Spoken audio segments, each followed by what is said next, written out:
Hey, good morning, everyone. Welcome to the Public Utility District Number 1 of Whatcom County open house for our water treatment plant 1 rebuild project.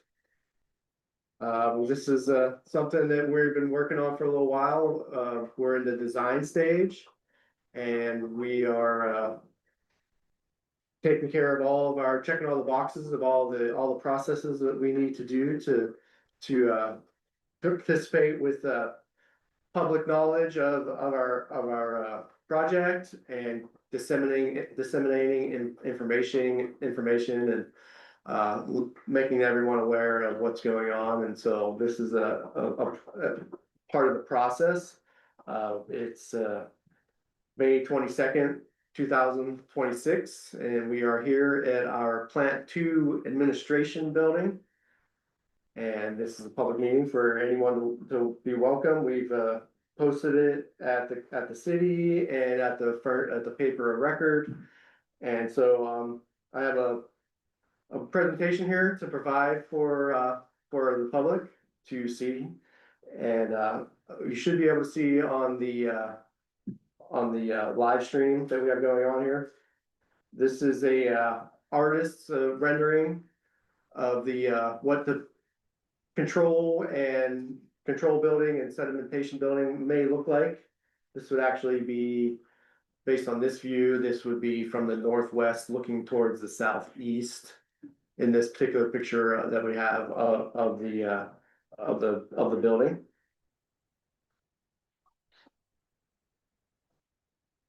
So this is just to give you an idea of who our main customers are and who our biggest users are of our industrial water that's going to be coming out of our plant.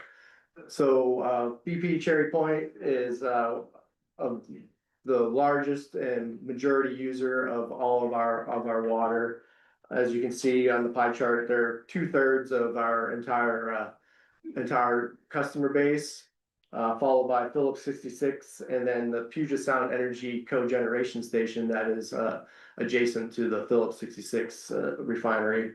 And then we have a bit of a breakdown of our smaller other customers. We have Puget Sound Energy, the Whitehorn, which is at the far end of Grandview Road.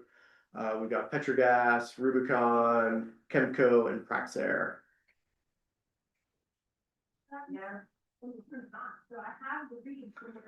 So this is some of the design criteria of the new plant. We're looking to increase the capacity from the old plant to the new plant, and the current capacity would be 21 million gallons a day. Our current flows are 6 million gallons a day, and our current maximums are 10.8 million. So one of the reasons that we are wanting to build a 21 MGD plant is that we actually have two plants that are tied together for our total customer base, and so but we can't handle all of our typical loads with just one plant exclusively. So if we need to take one offline, it's a major step to work with all of our customers and make sure everybody gets their needed water. So with a larger plant, we can shut one of them down and then do maintenance, and if we have any issues, then we have a little bit more redundancy to work through with our customers. So a little more design criteria. We're always shooting for less than 10 NTUs. NTUs is a measure of how clear the water is. We pretty much never even go above. We probably go above 10. 0.1% of our annual flows. Typically, we're down in the 1, 2, 3 NTU area. Even if we have a river that comes with a lot of sediment, we usually get it down to the single digit numbers, often very low, below 10. So this is where this is the vicinity map. We will be building this just south of downtown Ferndale, along the Nooksack River. It'll be adjacent to our existing plant. There's two parcels right next to each other, and we'll be sharing that same parcels with these two plants. The old plant will run during the construction of the new plant, and then once the new plant is up and ready to go, that's when the switchover will happen from the old plant. This is a little more zoomed in. You can see in the bottom right, center bottom, there's a kind of a blue square area right along the river. That's the sedimentation basins of our existing plant. And then you can see there's a substation out to the west, to the left. And the new plant will go basically in between those two areas, a little north. And then we'll be doing some transmission pipe work to get us up past the ball fields that you can see in the top left. So we're kind of we're doing all this as future proofing, and so we're ready for moving forward with potentially replacing the lines. And because all this original plant and the original lines were all put in the 1960s, and so there's a time, everything has a lifespan, so we have to think about planning replacements for not just the plant, but also our transmission lines.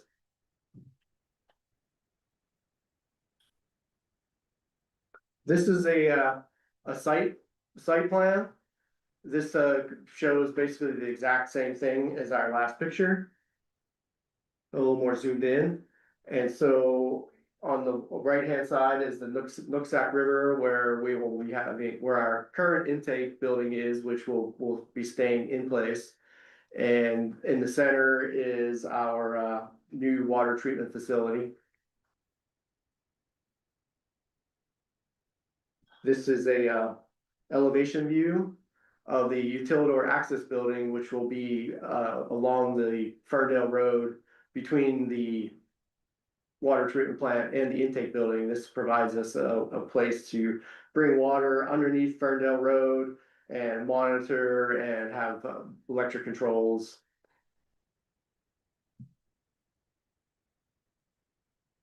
This is a view of the entire plant from all four sides.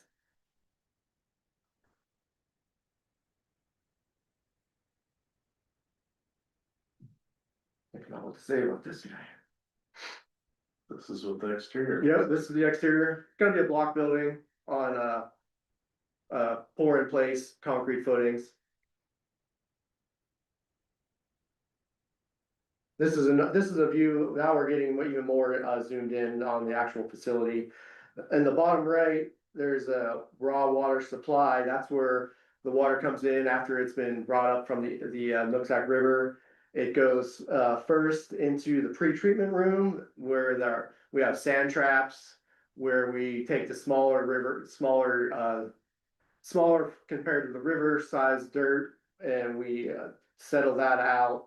And then after the sand traps, we give it the chemical injection of our flocculation chemical and our sedimentation chemical, and it goes into a mixing unit that spins the water with the chemical, and then it goes into the flocculation sedimentation basins, and it flowing from right to left, it goes into those basins, and there's a detention time as it flows, and the small fine dirt coagulates and drops out of the water.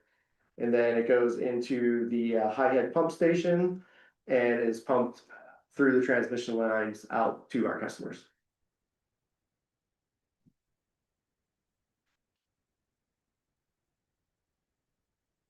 So now this is a project schedule.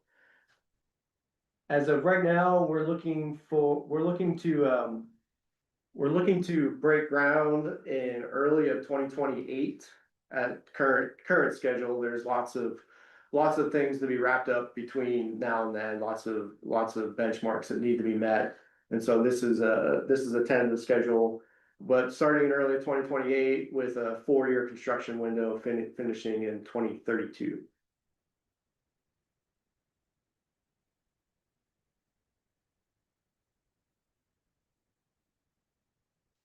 And that is the last slide of my presentation, and I would be happy to answer any questions.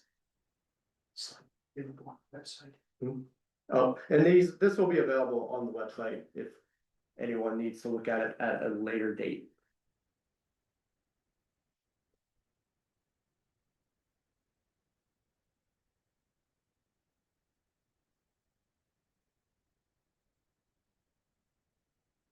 Well, if no one in the room has any questions, I think we can pause for now.